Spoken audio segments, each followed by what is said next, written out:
والصلاة والسلام سرمدين على خير النبي أرسلا.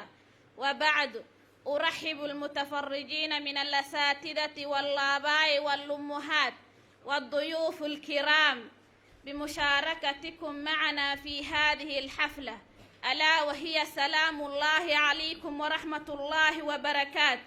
وأود أن نوجه إليكم تقرير موجز عن مدرسة الهداية في قرية الرامو ولاية منديرا. أسس هذا المركز في عام 1992 على يد الوالد الداعي شيخ محمد حاج عثمان علسو.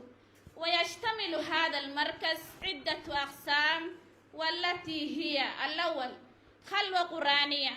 هذا الخلوة هي أقدم ما افتتح به هذا المركز، وتخرج منها آلاف من الطلاب، أي الحفاظ الذين تعلموا علوم القرآن لفظا ومعنى.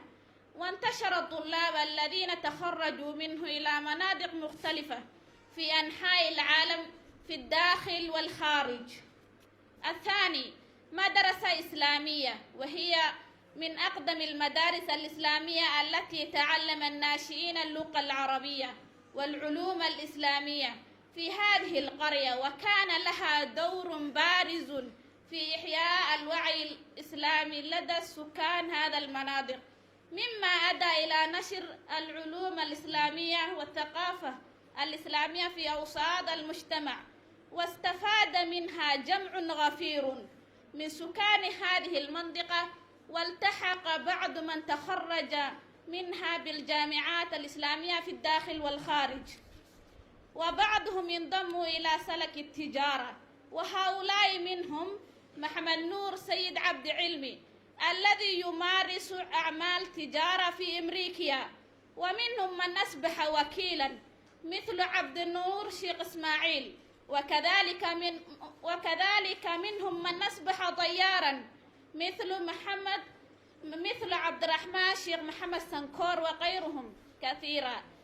الثالث، مدرسة الحكومية، نظرا لضرورة العلوم العصرية وأن الطالب لا يستغني عن تعلم العلوم المادية بجانب العلوم الإسلامية، تم تزويد المركز بمدرسة للعلوم المادية التابعة لوزارة التعليم كينيا، حتى يستفيد الطلاب كلا الثقافتين.